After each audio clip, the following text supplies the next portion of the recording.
अम्मा बाद मोहतरम सदर शान मुअज़्ज़ज़ अहले मीज़ान और आज़ीन आलिशान अस्सलामु अलैकुम। मैदान सदाकत के जवां मर्द सिपाही, गफलत से तेरी आई है दुनिया में तबाही। नफरत के भड़कते हुए शोलों को बुझा दे, फिर दस्त मियाँ को चमनदार बना दे। जवां मर्द थे मौलाना अबुल कलाम आजाद, जिन्होंने कराची की हाई कोर्ट में तकरीर की थी कि अंग्रेजी हुकूमत के कदमों तले जमीन खिसक गई थी। बेबाक थे मौलाना मोहम्मद अली जौहर, जिन्होंने लंदन की पार्लियामेंट में बेबाकी से कहा था कि मैं हिंदुस्तान की आजादी के लिए बरतानिया आया हूँ और आजाद हिंदुस्तान में वापस जाऊंगा, वरना लंदन की सरजमीन पर ही मेरी कब्र बनेगी। और वाकई उन्होंने ऐसा कर दिखाया। हक वो थे वो 313 सहाबा रज़ियल्लाहु अन्हुम, जो निहत्ते होकर मुसल्ले यहाँ से मुशरिकीन मक्का से लड़ गए। हक है बात के आईने जवां मर्जी, हक गोई हो बेबाकी, अल्लाह के शेर को आती नहीं उबाई। इसी मिसरे उला को मैंने मौजूद सुखन बनाया है। हाजिरीन किराम, आए दिन हमारी माँ बिंचिंग हो रही है और हम खामोश है। हमारे घर पर बुलडोजर चलाए जा रहे हैं और हम खामोश है। हमारी शरीयत में मुदाखलत की जा रही है और हम खामोश है। हमें जबरदस्ती जय जयकार का नारा लगाने पर मजबूर किया जा रहा है और हम खामोश है। हमारी मस्जिदों का मिसमार किया जा रहा है और हम खामोश है।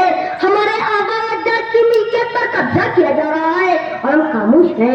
हमें दहशतगर्द कहा जा रहा है और हम खामोश है। कहीं 3 तलाक का मसला, कहीं अज़ान पर पाबंदी, कहीं नमाज पर पाबंदी, कहीं हिजाब पर पाबंदी, रोज से लेकर जेल तक जुल्म बर्बरियत का बाजार गर्म है। आज आलमी पैमाने पर हम बेबस नजर आ रहे हैं, कहीं सिसकते नजर आ रहे हैं, कहीं बिलखते नजर आ रहे हैं, कहीं सिमटते नजर आ रहे हैं और कहीं बिगड़ते नजर आ रहे हैं। और रुबाई का जाल बिछाकर भीगी बिल्ली की तरह इसके उसके पीछे दुम हिला रहे हैं। क्यों, आखिर क्यों खामोश है? हम कब होश के ना खुलेंगे?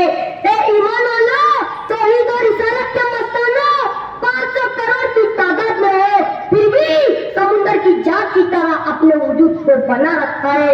मादूर हो गए, मादूर हो गए, लाचार हो गए, मजबूर हो गए। कहाँ गई तुम्हारी वो जुर्अत? शेर की एक दिन की जिंदगी जिधर की 100 साल जिंदगी से बेहतर है। जब जुल्म होता था तो जंजीर हिला देते थे, आज तो होठ हिलाने से डर लगता है। कहाँ गए तुम्हारे जज्बात, जिनकी वजह से हमारे असलाफ 22 लाख प्रोग्रामिंग पर खिलाफत हुकूमत चला रहे थे, अब बाकी नहीं रहे।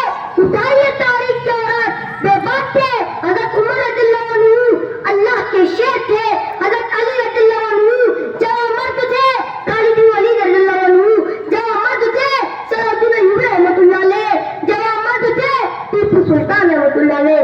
मगर आज क्या हो रहा है हमारे साथ?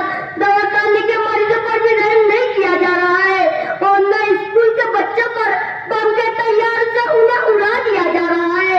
नऊज़ुबिल्लाह, पुरानी नुस्खे को भी नजरअंदाज किया जा रहा है। नबी पाक सल्लल्लाहु अलैहि वसल्लम की शान में गुस्ताखी की जा रही है और क्या बाकी है। लेकिन हमारे बाहर मुल्कों के सरदार के कानों पर जूं तक नहीं रेंगती। ये इक़्तिदार के भूखे, मसलियत के गुलाम वहाँ भी चुप है जहाँ बोलना जरूरी है।